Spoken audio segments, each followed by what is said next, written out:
Fear is a Weapon by Dear Weasel 86. This incident occurred about 6 years ago when I was about 21. Since I was a young kid, I always had a great interest in herpetology. This is the study of reptiles and amphibians. I love going out to search for those types of critters. Herping, as it's called, is my favourite hobby. I live in southern Louisiana and it's a great place for herping and a really good place to find my favourite animals, snakes. On the day of this incident, I was preparing to search for snakes on a road that ran through a swamp near a lake close to where I lived. If I'd driven slowly down the road, I could catch snakes that were crossing it. So it was late in the afternoon and I had to stop at a gas station to fill up my truck before heading out to the herping spot. This particular gas station had a reputation for violent robberies as well as other unsavoury activities, but they had the cheapest gas at the same time, so I had to go there. So I was pumping my gas just daydreaming when an old late model sedan that looked like it had seen better days pulled up beside me. In the car were 4 thuggish looking men staring at me. The driver was a very big individual who was in his late 20s or early 30s, and he regarded me out of the window. I instantly got very nervous as I had no idea what they wanted. After a few seconds, the driver said, "Hey, boy, I got that dopamine." I realised that they were then talking about selling me drugs. I replied, "Oh, nah man." The driver then called out of the window to me again, "Come on little boy, I got that dopamine." And again, I told him no. The driver then tried several more times to push his dope on me, every time calling me some variant of little boy. I am a very small young man with a slight build, and even to this day, I could still pass as a teenager, and while I am fine with this, I don't like being constantly reminded of it. I certainly don't like somebody using my small stature to intimidate me into doing something I don't want to. I finally got fed up and yelled at the driver, "No, I don't want any morphine. Go away, leave me alone." This caught the attention of several other drivers at the same time. This caused that weird guy to leave quickly, squealing his tyres as he did so. I then paid for my gas and headed out to the road through the swamp. Now the road gets little traffic as there is a major interstate next to it. Mostly the traffic just consists of people fishing or launching boats, so it's a great place for herping. I then stopped my truck at the place where I wanted to begin my search and began going through several pillowcases that held the snakes I had found from the previous trip that I needed to let go. Most of the pillowcases just had a harmless water snake in them, as well as a scrap of paper with the mile of the road that I found them in. That way I knew where they needed to be released to again. I was making a list of these for efficiency's sake, so that way I could quickly release each one and get on with my search. So I was checking the case that had at least a 4-foot long rat snake in it, when suddenly, the same model sedan pulled up behind my truck. All 4 of the occupants piled out and began walking towards me. The driver must have weighed a solid 260 pounds. He was coming straight at me, while the others were fanning out around me. The driver then started yelling, "What's up boy, you don't want my stuff? We're gonna show you what's up now." I was scared to death and had to work very hard to keep my knees up from buckling under me. I then realised that I still had my tyre iron in my truck, but I noticed that I wouldn't be able to dig it out in time before they would have got to me. I also had the fear that my strength would have been drained from the fear, so I couldn't have used it effectively anyway. So, I did the only thing I think I could have done in that situation. I reached into that pillowcase and pulled out the rat snake. The snake instantly drew itself into a coil and began to hiss and gape at them. The 4 thugs were now only a few feet away. Realising what was in my hand, they immediately stopped their advance. The driver then began to back up the moment he caught the attention of the snake. It then lunged out into his direction. At this time, all four of them began screaming and cursing loudly and piled back into their car. They then took off so quickly that they hit the median and nearly tore out a tire of the old car. I stood there for a few more minutes just shaking. The intimidating but harmless rat snake then began to squirm around, latching itself onto my hand. I knew it was time for me to come out of my fear-induced coma. I then quickly had to drive to the release points of all of the snakes and let them go, thanking the rat snake as it slithered into the vegetation. I then immediately went home without doing any more herping.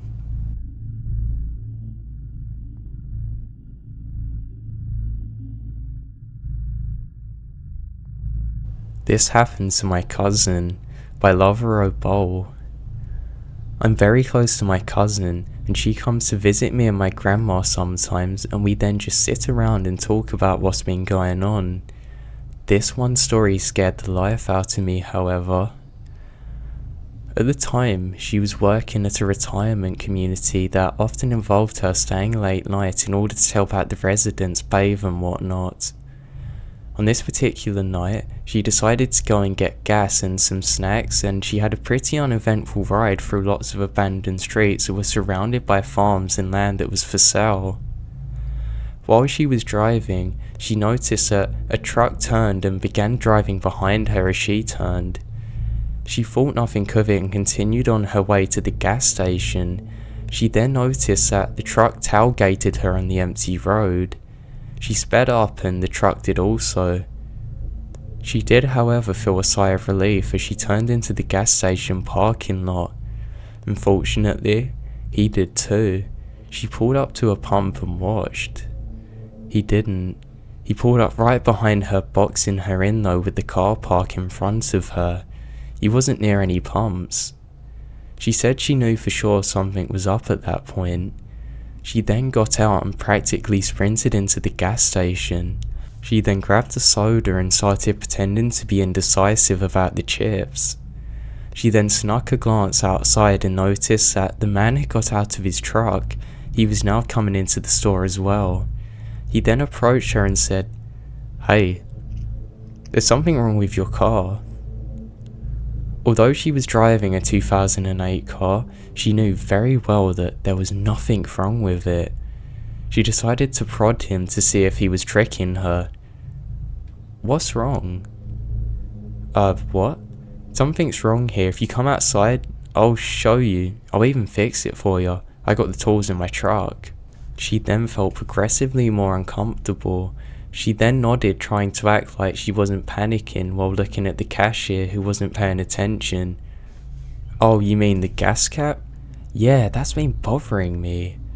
She made up something on her feet. He then smiled and nodded excitedly. "Oh yeah, the gas cap. I have the tools for that. I can fix it for you right now. I'll help you out." Her heart was racing. "Okay, you go get what you need. I'll meet you right out there when I'm done, okay?" He then nodded and smiled again as he went back outside and began shuffling around in the passenger side of his truck. She then went up to the gas station attendant and said, "I need to call the police." Her phone was dead, so she took the gas station phone and started calling the police immediately. She then detailed everything and watched as the man looked back at her. She said he went pale in the face and suddenly got back into his truck and hauled out of there. She was terrified that he would be waiting for her up ahead of the road, so they sent a police officer to escort her home. To this day, she can no longer go to the gas station without anticipating that she'll see him in his truck. She's recently moved back to Vegas, but it still haunts her.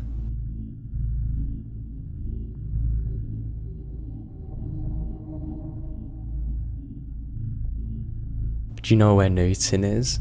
By Bunny Kitty. A few weeks ago, right after the tragic massacre in Newton, CT, my boyfriend and I went to see a late showing of The Hobbit in a city nearby. I should clarify that we live in Lower New York. We're literally on the border of Connecticut, extremely close to nearby Newton. The show started at around midnight, and the movie is about 3 hours or so long. The ride home from the theatre is about an hour drive on the highway. Needless to say, we were in for a long night, so we left the theatre at around 3. I barely made it through the movie without falling asleep.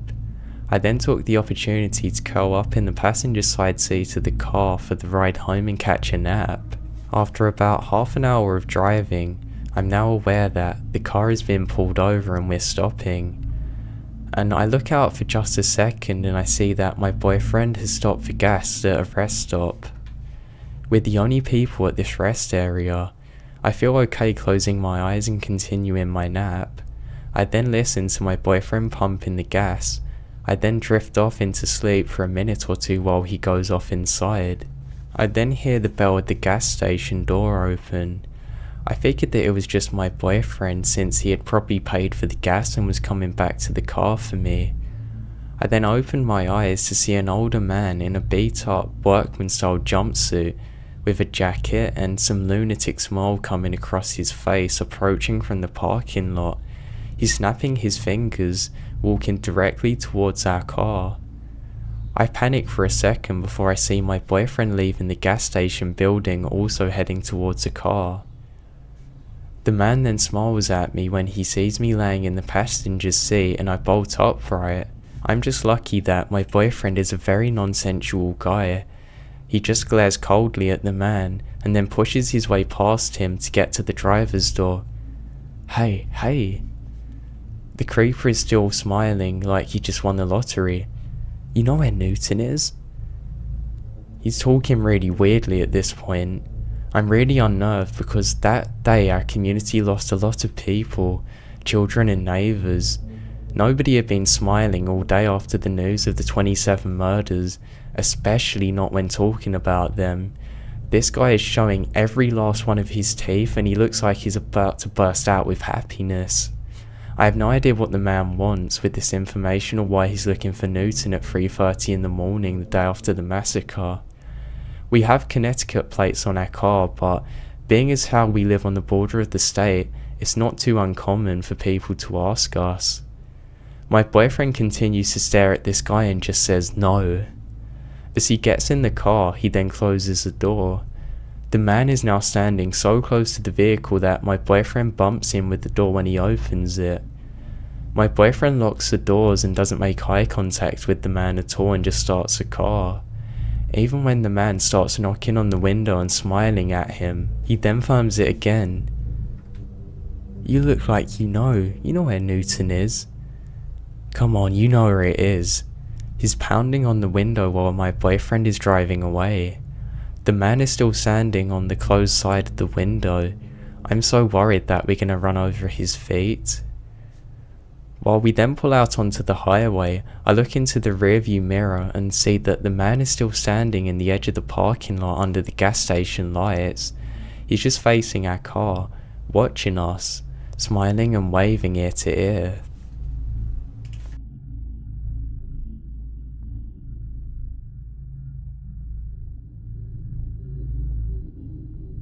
Smiling Man in a California Ghost Town Deserted Gas Station by Mangus Gallant. Okay. A couple of years ago, one of my closest friends decided to relocate across the country with his long-term girlfriend to work at a job that he just couldn't refuse. The only issue is that he didn't want to fly his dogs over with him when they moved out since they'd be staying in a hotel for the first month. He was also a bit reluctant to fly them out over health concerns for the dogs. By the time he located at a home to rent, he was missing his furry buddies and he made a request for his sister, another close friend and I to drive them to him in LA. Now we're Chicago folks, so the trip would be a long one. However, with 3 of us to foot the nearly 30-hour drive, it would be a piece of cake. We left early and drove long hours.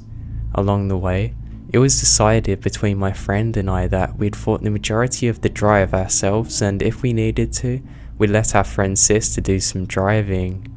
We were on a bit of a time crunch due to a snafu with the rental agreement, so we didn't have the luxury to stop very often past an 8-hour stay in Devon.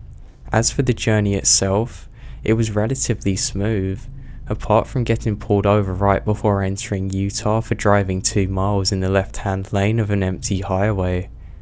Anyway, from that point on we made it through Utah, Arizona, and Nevada without getting into too much trouble as we entered California in the need of gas. I had been driving for the majority of the first day and tagged my buddy in after being pulled over. I then remained in the shotgun seat acting as navigator, searching through the GPS for a fuel stop. We kept our eyes peeled for road signs and we eventually discovered one. It was pointing to a ghost town. It didn't make sense how it would come up this conveniently, but it did. It was just what we needed, located almost directly off the interstate. So we then rolled in, running off little more than just fumes as we approached the stop. Normally we let the dogs out at every rest stop, but having stopped for not long before and both the dogs sleeping snugly, I decided it was best just to keep them in. I decided to pump the gas without anyone else leaving the vehicle. My buddy pulls up on the opposite side of a beaten up green sedan with a short gentleman just turning into the approach to the shop. I notice that there are a few other hoopties at the pumps, all unoccupied, and there are a couple of other cars parked up near the station, most likely belonging to the employees. So nothing seemed out of the ordinary.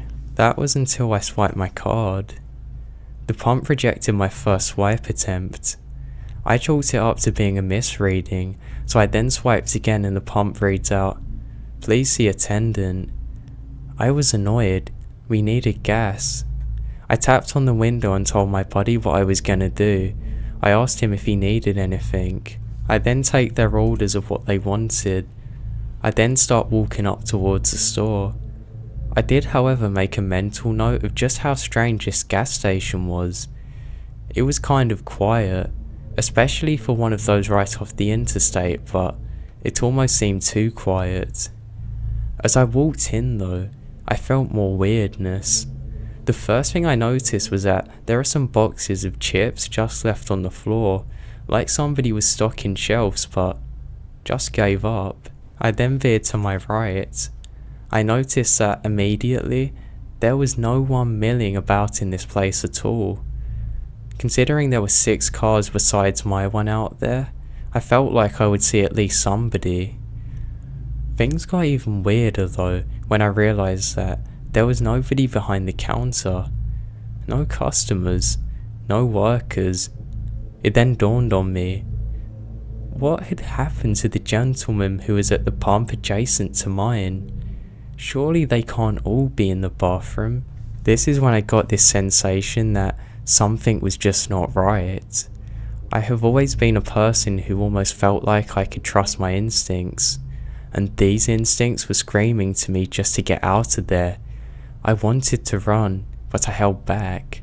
I wouldn't want to look suspicious by booking it out of the gas station that was empty, so I decided just to play it cool. The best thing I could do at this point was just act natural, like nothing was wrong.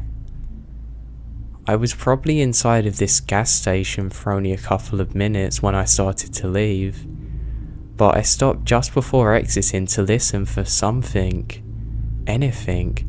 A flushing toilet would have been a good sound, believe it or not, but I heard nothing. As I then look up towards my car, I get this immediate sense of dread. It's like that moment in a movie where the hero is about to meet his end. You know, just before anything happens and there's that awful silence. Yeah. So I'm about 25 feet away from my car when I suddenly see this gentleman come out from around the side of the shop opposite to me. This is not the same man who I saw pumping gas. He was larger and he had a particular look on his face. I continued walking towards my car, but when I turned back to look at him, he's now walking towards me with purpose. At this point, I note my way back to my car with an increased urgency not to stop. And of course, when I get back to my car, my friend has locked it like a complete clown. There is also the 95-pound golden retriever sitting in my seat. Apparently, my travel companions did not notice how freaked out I was, or the fact that a really weird guy was still walking in my direction. I punched on the window and told them to unlock the door immediately, to which he only half rolls down the window to tell me that the dog was in my seat and they were afraid she'd jump out of the window if they opened the door. I'm literally shaking at this moment. I don't know how close that guy is, or how many of them are actually there, or what they're plotting. I reach in and throw the dog back as far as I can. My friend is now realizing just how freaked out I am. He started the car and quickly drove off. Just as we're pulling out, I took one last look back. I can see the guy has stopped about a pump away from me, and he's still looking at me with that weird look on his face. We then found another gas station further down the road. This time there was a ton of people in it. I then shared my experience and why I was so scared and desperate to get back into the car. We then turned back into the interstate, which meant we had to pass that same station again. It had been about 15 minutes since we had initially went there. We were all more curious than ever to see what was actually going on this time.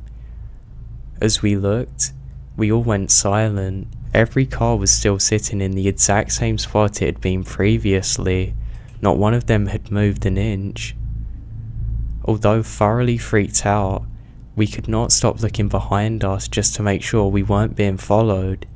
None of us could believe what we'd just seen.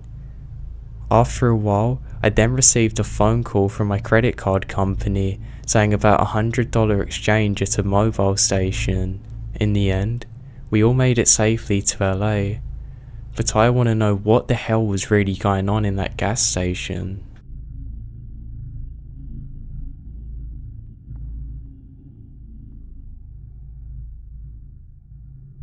My Experience at the Gas Station by Amy Alk. About 10 years ago, I worked for a short time at a small gas station close by my house. Both of my kids had started school, and we always needed extra money. I was about 26 or 7, and I had never really worked anywhere before. We stayed a little busy throughout the day, as there were 3 factories very close by. We would get a lot of traffic from the employees there.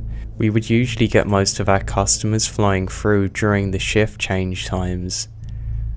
So anyway, one weekday, mid-morning, I was working by myself, which was usual, but my manager, who usually works days with me, was out sick. No big deal. There was nothing that I couldn't handle. There were people in and out all morning. Nothing was out of the ordinary. That was until the transfer truck pulls in. It parks at the side of the building. Now, we didn't carry diesel fuel, but it wasn't unusual to have big trucks pull in for drinks and bathroom use or whatever. So the driver walks in. He's some tall, unattractive guy. He's a little creepy looking. He had a huge refillable coffee mug. He then asked me if I could get some fresh coffee or could refill his mug. I told him no problem. He then fills his mug and comes up to pay. He then begins to chat with me. He told me that he had a delivery for one of the factories up the street. He then asked me what was the best way to get there. I just told him, no big deal, happens all the time. He then starts telling me that he's from Arkansas, and that after he dropped off his load, he was going to head back home for a few days. I just nodded my head politely. He then asked me if there was a restroom. I told him that, yeah, there is, and I pointed him over there, but I didn't come out from behind the counter. He then starts chatting to me again, without even going to the restroom though. He then asked me if I was working alone, and that's when all kind of strange signals started going off in my head. I told him my co-worker had to run an errand and would be right back. He winds up staying in there for about 20 minutes trying to do small talk. He asked me about another 6 or 7 times where the restroom is. During this time, customers were coming in and out, and when somebody would come in, he would walk around the store, kinda behind the shelves. It was obvious he was trying not to be seen. At this point, I'm trying my very best to stay calm and figure out what I needed to do to get out of there. I look out at the gas pumps. I see that there's a man from one of the factories up the street on a forklift filling it up with gas. When he comes in, I was trying to start a conversation to the best of my ability, asking him stupid questions to get him to look at me. I could then gesture where the creepy guy was standing behind the potato chips. Unfortunately, he wasn't getting the hint from me. He was just about to walk out of the door when he suddenly turned back to me. I mouthed to him, "Help me." He then turns around sharply and comes back in, and by this time, the creepy guy had come out from behind the potato chips. Forklift guy asked me if I'm okay, and I tell him no. He asked if I need help, and I said yes I do. All of this was being said very low so that way the creepy guy couldn't hear. All of a sudden the forklift guy sprints behind the chips, then slams into the creepy guy and pushes him into the coke cooler. He tells him that he has to leave right now. The creepy guy then sprints straight out to his truck, jumps in and gets out of there as quickly as he can. I then wait with the forklift guy while I call the police. When they eventually get there, I made a report and given them the best description that I could. I then called a co-worker and asked them to stay with me. Eventually the forklift guy and the police left me. About an hour later, one of the cops comes in and tells me that they've caught the guy speeding on the highway leading out of town. Not only that, he had half of a load. He had obviously not dropped off his load or went in the direction he previously told me. There was no way he had time to get to the factory to unload it. Also, they found a pistol in his truck that had been stolen in Alabama. He had also just been released from prison for some crimes that make me shake when I think about them and what he could have potentially done to me. I'm just forever thankful and grateful that the goodness of the forklift guy managed to cancel out the potential evil of the truck guy. God knows what would have happened to me otherwise.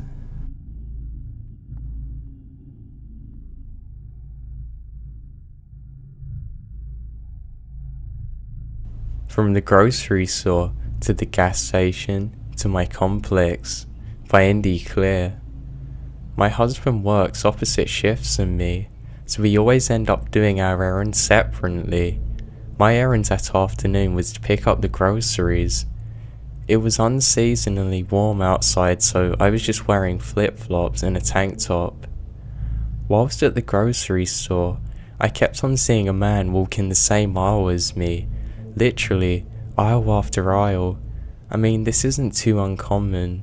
I didn't take notice of the fact that he only had one item in his cart the whole time though, or the fact that he was standing behind me at the checkout lane. I went to the next gas station to fill up, and I then heard a truck idling in the row of pumps next to me. I then noticed that it was the same guy from the grocery store. I didn't think anything was wrong, as many people used to go to the grocery store then quickly go to the gas station due to the discounts you could get. I finished up pumping and drove home to my apartment complex about a mile away.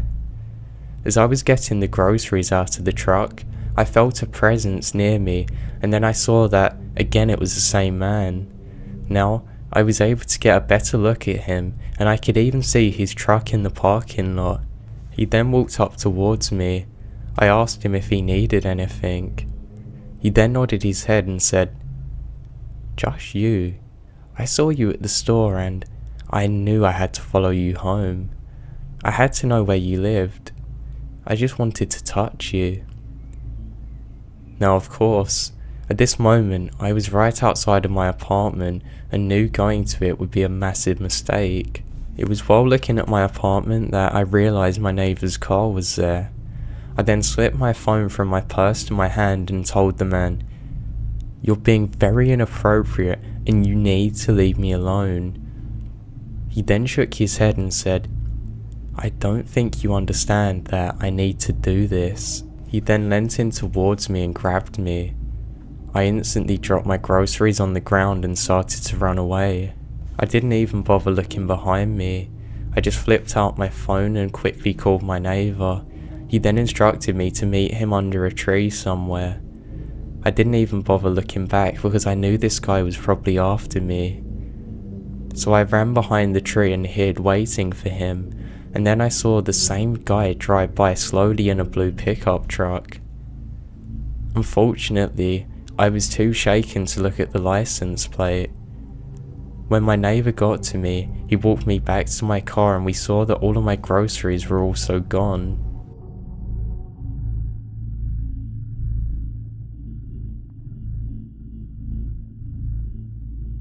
I coasted at a gas station, but I pooped my panties. It was around 11 at night. I had just finished working out at the gym.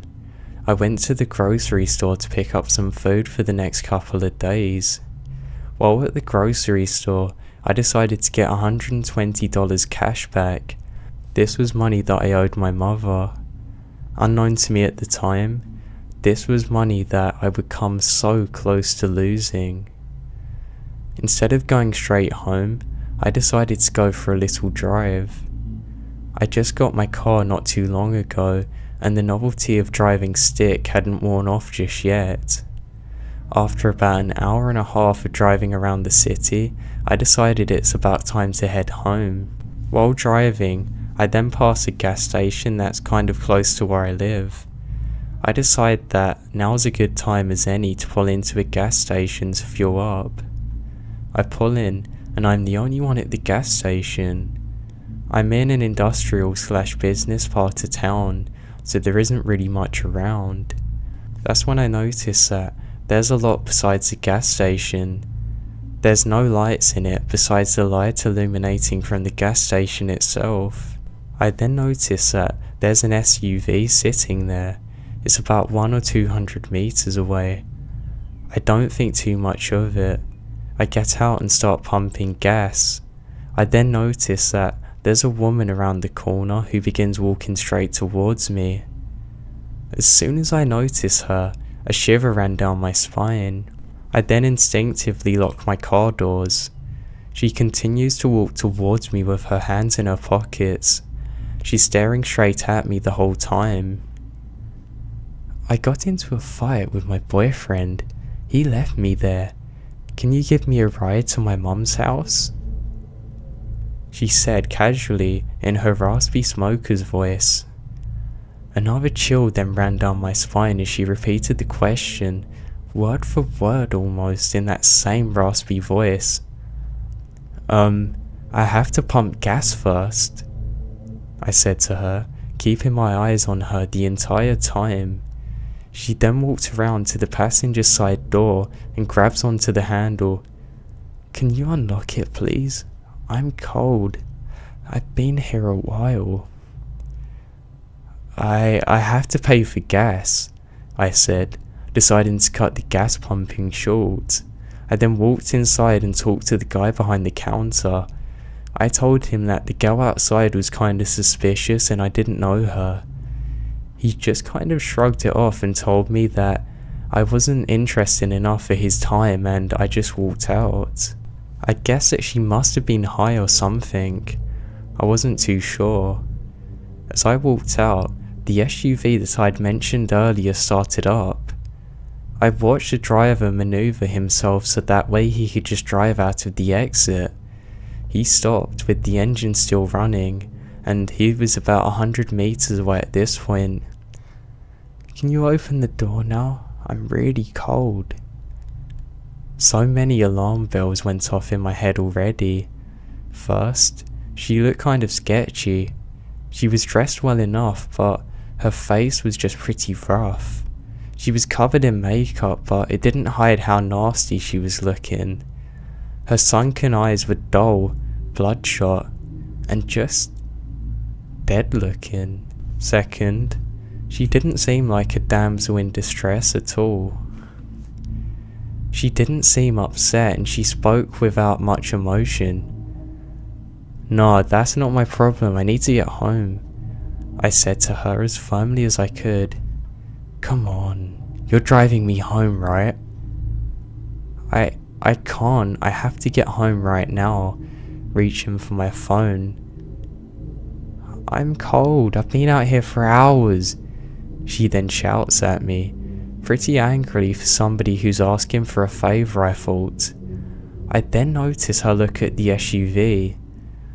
I started cluing into what was going on and I raised my voice a little bit.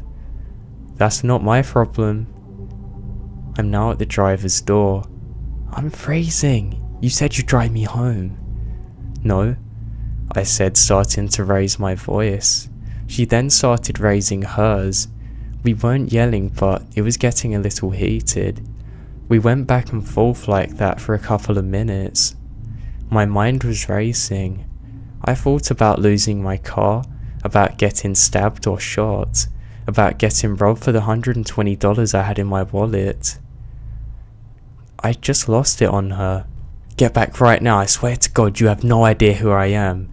Get back. I guess I was in fight or flight mode at this point. You better get out of here right now then, she said, walking backwards. I instantly felt terrible. I had this horrible shaky feeling. I instantly went out of fight mode and instantly went into flight mode. I watched her until she got a decent distance away from me, noticing she was walking towards the SUV. I couldn't wait much longer. I hopped in my car and peeled out of there. I then turned into the next station that I could. I needed to make sure that I wasn't being followed. I called the cops and they said that they'd send a car over there, but there wasn't much they could do as no actual crime was committed. But I did the right thing and she was most likely bait for some kind of robbery or kidnapping. I drove home as quickly as I could and tried to forget about it all.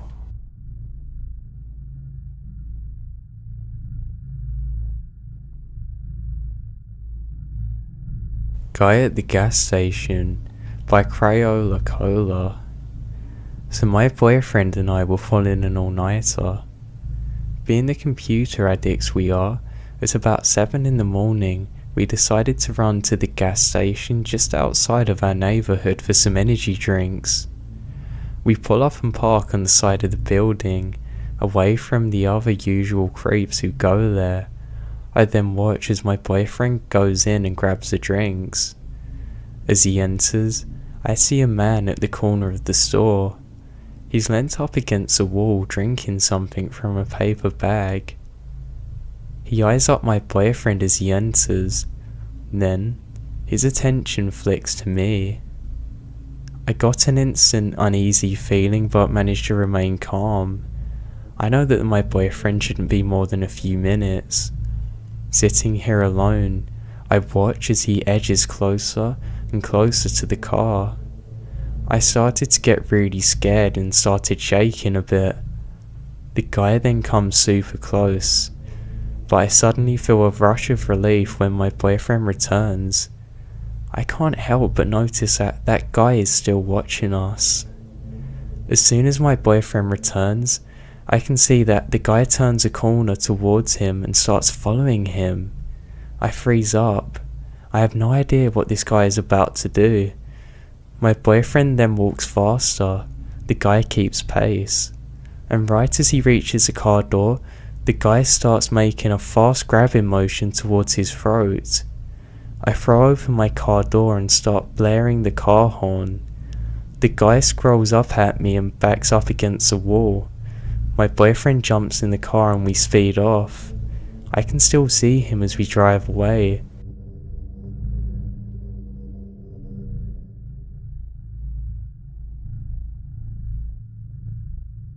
Weirdo at the Gas Station by 50 Shades of Tea.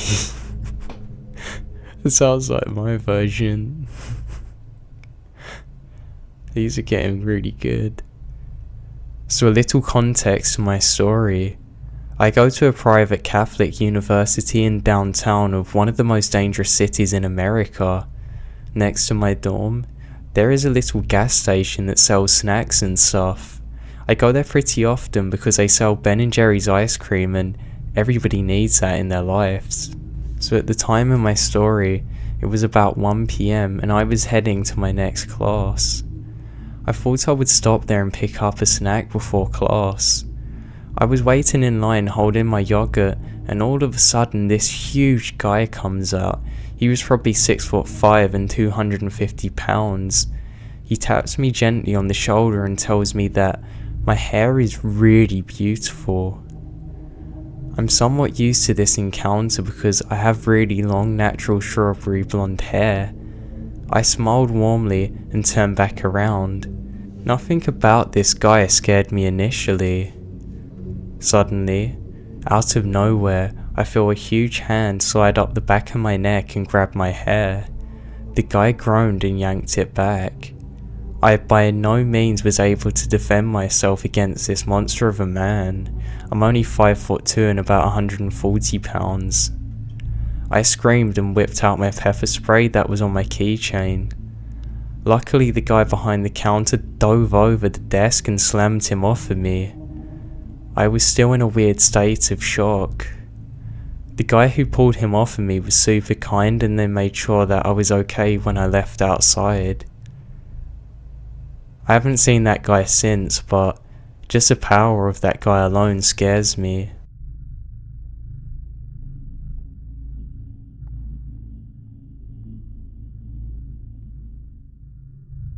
The Mask by Every Drop.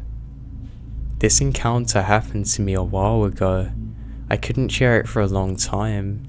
For some background, I live in the country in Ohio, down a long drive with fields on both sides that lead into the woods at the back. I'm about a mile away from town, so if ever I need the police I have to call the sheriff. I live with my husband and our boxer dog.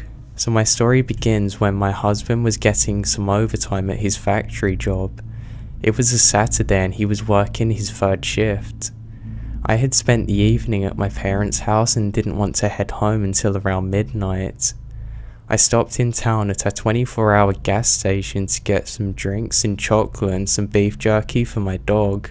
As I go to exit the gas station, I get the overwhelming sense that something is just wrong. I then look around to see if anybody is watching me. Then, over to my left, about 20 foot away, is a girl in this really cute little dress with a white horse mask on. She's just standing there. We stared at each other for a good few more minutes. I was terrified. I then jumped into my car when I was able to move again, and I pulled out onto the road as quickly as I possibly could. I didn't look back. Now, that was unnerving, but I was home just a few minutes later giving my dog the jerky and eating the chocolate while watching TV. I had almost forgotten about it, thinking maybe it was just a teenager playing pranks on me. All of a sudden, my dog takes off down the hall to the back porch, barking and growling and attacking the window. I run over there afraid a window is about to be broken into, and I then stop dead in my tracks. Once again, I'm face to face with a horse mask. Again, we just stare at each other. I looked over at the back door. Was it locked? Oh God, I can't remember. The horse mask then looks over at the door, slowly walking over to it. I do the same.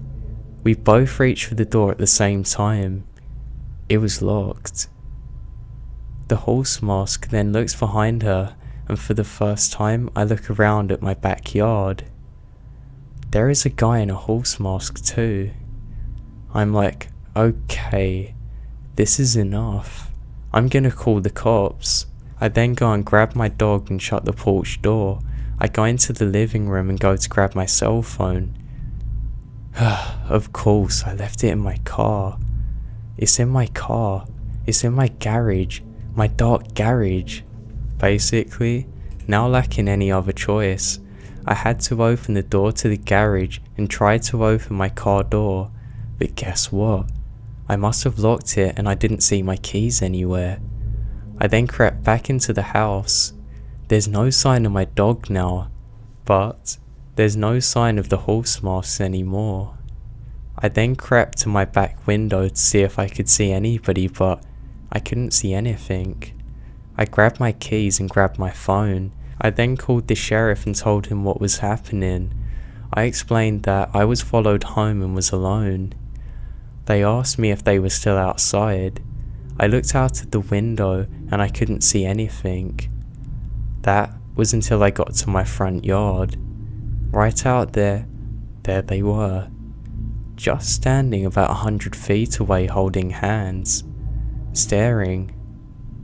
Honestly, I was crying at this point to the dispatcher, who I assumed would have known more about the situation than I would, but from the sounds of it, they didn't really know what to do.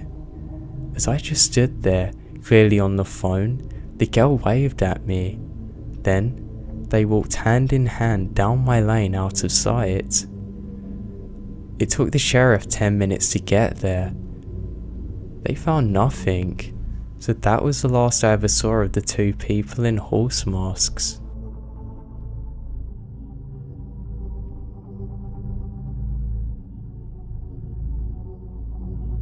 Night at the Gas Station by Sinister Shadows. During my segment 1 driving classes, my friend and I teamed together with a certain instructor. We would find ourselves mostly listening to his stories of youth rather than the concepts of his driving. So one day he told us a story about when he used to work the night shift at a gas station. This event occurred in the days when people were hired to pump gas for customers. So one night a van pulls up to the station. The driver is slumped over with his head almost resting on the steering wheel. My instructor starts to get nervous but shakes it off. While pumping the gas, he notices that the van's sliding door is slightly ajar. The door then slams open and a man, holding a butcher knife that clearly has blood on it, lunges out after him. My instructor then begins running across the lot. He's being chased the whole time by this guy. There's a chain link fence at the edge of the station. He eventually manages to climb over it, not looking back, running into the fields to the side. My instructor then decides to look back to make sure that he's not still being followed. He looked and he could see that halfway over the fence, the guy had just hopped down and was about to run to his van. He then proceeds to sprint to the van and immediately they pull away. My instructor then calls the police. Apparently that man was wanted for a series of serious crimes. He was later found that night and arrested.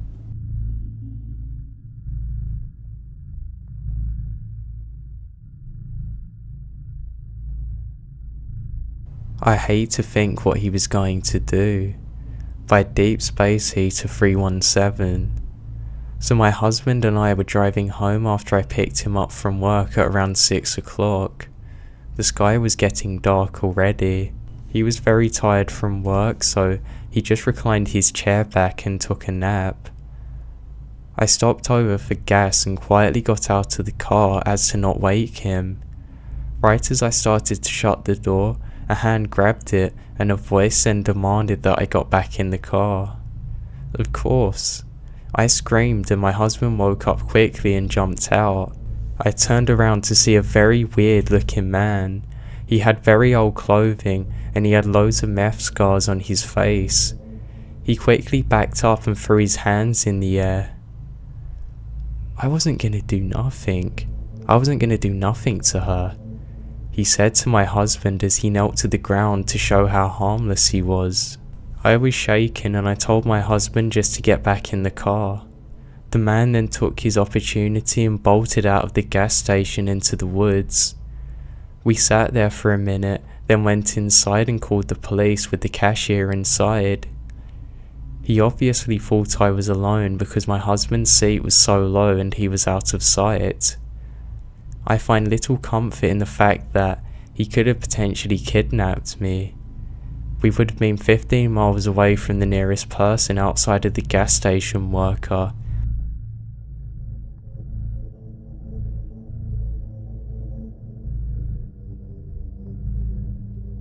Come with me and we'll get some gas for your car by Jesper, Zero Steelers. This happened about 15 years ago. It was dusk, and I was driving alone in a two-way road in rural PA when my car suddenly runs out of gas. I'd been about 5 minutes into my 20-minute drive home when my low fuel light came on. I figured I could make it to the next gas station in the next town. I was wrong. It was, and still is, the first time that I've ever run out of gas. I was familiar with the area because I drove this road all the time to get back and forth between my apartment and my parents' house. This was back in '99. I had a cell phone, but it was very basic. It was very low on battery and I only had 1 bar of service at the time. I was standing beside my car, holding the phone up trying to get a better signal to call my parents, when suddenly a car pulled up behind me and a middle-aged guy jumped out. He seemed nice enough, but of course I was wary. I was a 19-year-old college student who was female.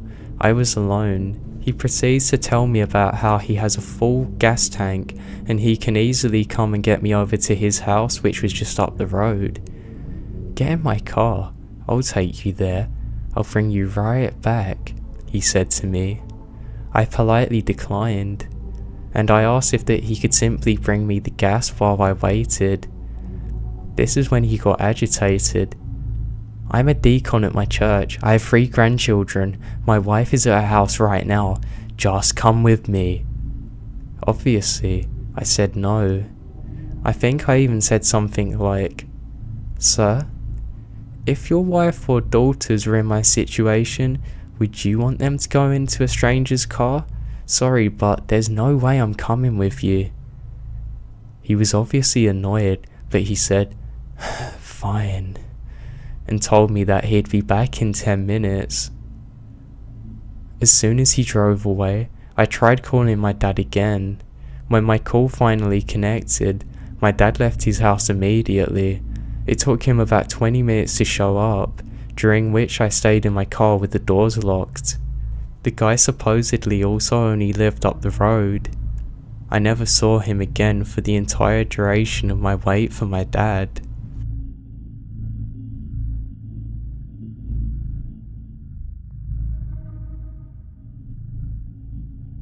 Creepy guy asking for gas.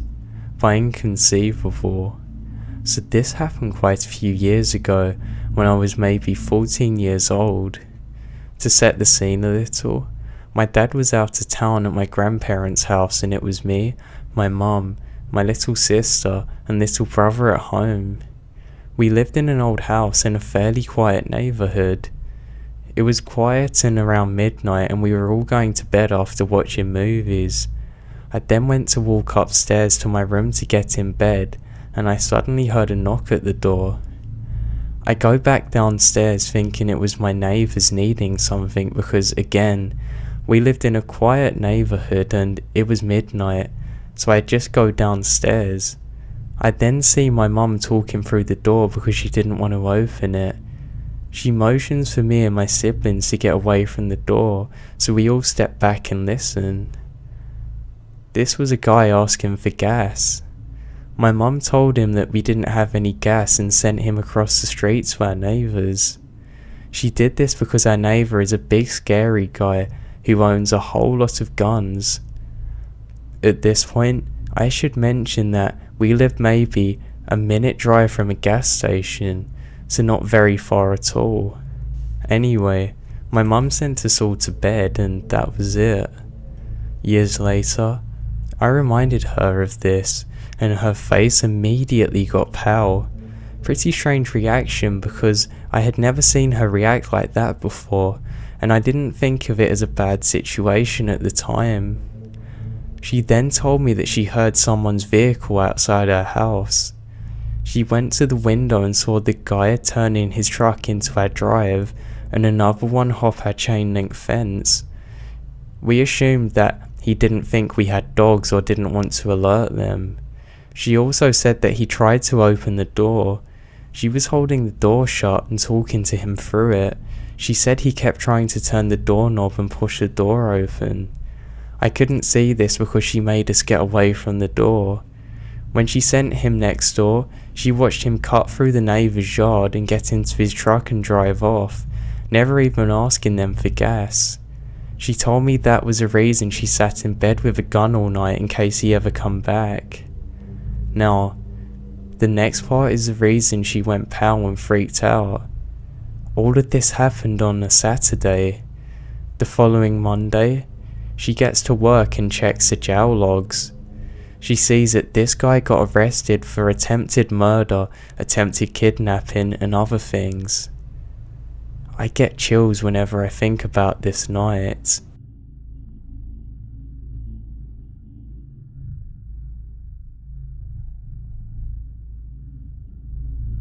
The Lone Gas Station by Sumif.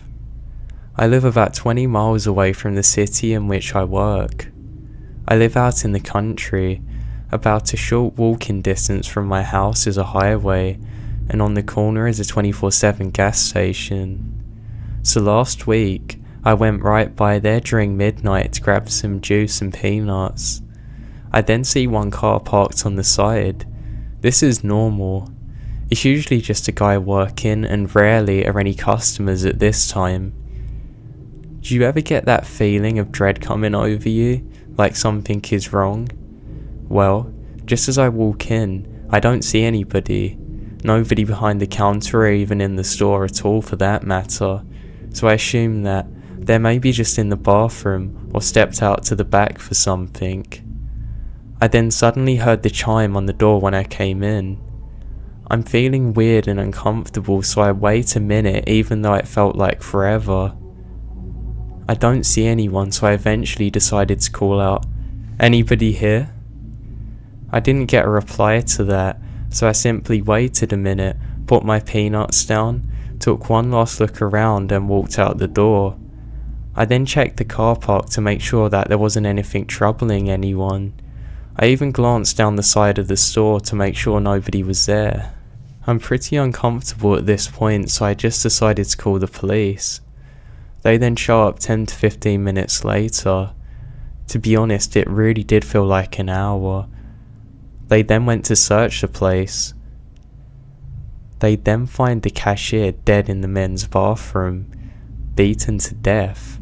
They then called for backup and asked me to recite what happened when I went inside. This isn't even the messed up part.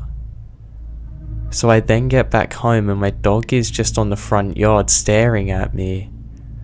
He's an inside dog, so it didn't make sense why he was here. I then realise that the front door is cracked open. My heart is racing, so I then grab my dog and head back to the gas station and let the police know.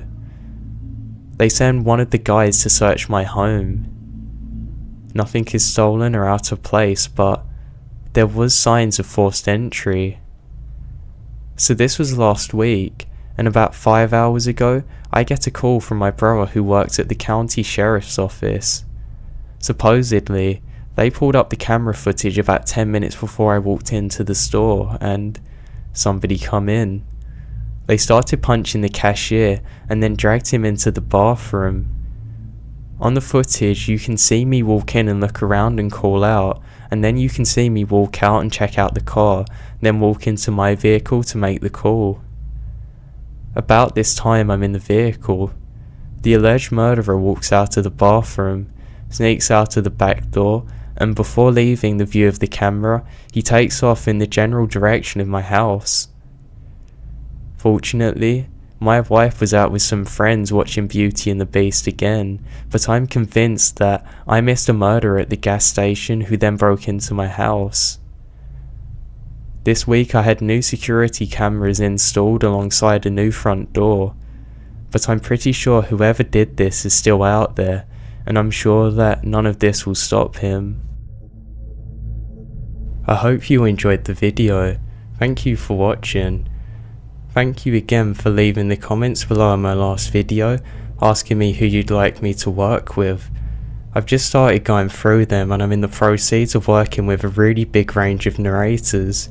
That's what I really like about the people I'm working with at the minute. Everybody's different, so it should make my next few videos really interesting. If you didn't get a chance to leave a comment on my last video about who you'd like to see me work with, then feel free to do it on this video today. Please feel free to leave anything else you'd like me to see in the comments below. I hope you all have a great day. Take care everyone.